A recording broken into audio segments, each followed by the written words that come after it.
এই সাবেদ মুরানি রাহমাতুল্লাহ আলাইহি 50 বছর রাত্রে বেলায় নফল ইবাদত করতেন। কত বছর?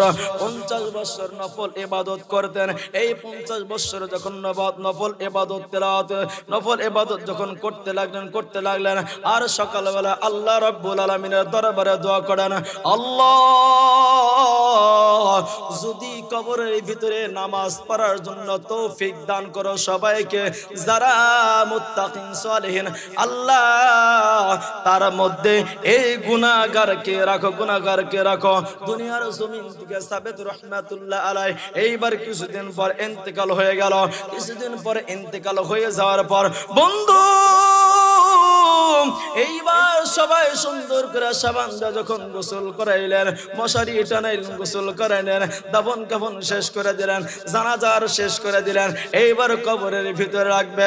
এইবার কবরের ভিতরে রাখার পর ওই সময় একজন আল্লাহর ওলি উপস্থিত ছিলেন, তার নাম ছিলেন আবু সিনান রাহমাতুল্লাহ আলাইহি। সুবহানাল্লাহ। বন্ধু ওই সাবেদ রাহমাতুল্লাহ আলাইহি যখন কবরের ভিতরে যখন নামানো হলো, একটা ইটের টুকরা, একটা ইটের খণ্ড এইবার কবরের ভিতরে পড়ে গেল। সুবহানাল্লাহ বলেন, জোরে জোরে বলেন সুবহানাল্লাহ।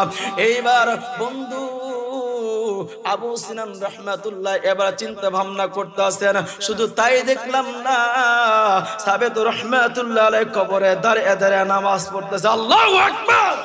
সাবেদ রাহমাতুল্লাহ আলাইহি কবরের ভিতরে দাঁড়িয়ে নামাজ পড়তেছেন। এইবার সাথে ঘটনা বুঝলাম না, কয় ঠিক আছে দাফন কাফন করে শেষ করে দাও। শেষ করিয়া এইবার মেয়ের কাছে চলে গেল বাড়িতে। এইবার পরামর্শ করলো তার মেয়ের সাথে দেখা করবা বাড়িতে। মেয়ের সাথে দেখা করার পর বন্ধু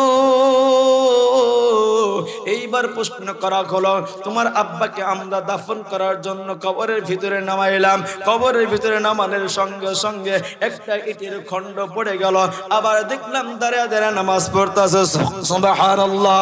বন্ধু তাহার মেয়ে প্রশ্ন জবাবটা দিলেন, ও সাথী ভাইরা ভালো করে লক্ষ্য করেন, আমার আব্বা রাত্রিবেলা নফল ইবাদত বেশি করতেন, নফল ইবাদত গুলা বেশি করতেন, আর সকালবেলায় দোয়া করতেন, আল্লাহ তুমি যদি কবরের ভিতরে কাউকে নামাজের পড়ার তৌফিক দান করো, তার মধ্যে সাবেতকে রেখো। সুবহানাল্লাহ। ও সাথী বন্ধুগণ, আমার আব্বা 50 বছর নফল ইবাদত করতেন সারা রাত্রে, আর আল্লাহর কাছে কেঁদে কেঁদে দোয়া করতেন। ওই দোয়া মনে হয় কবুল হয়ে আছে। সুবহানাল্লাহ। প্রেম যদি করবি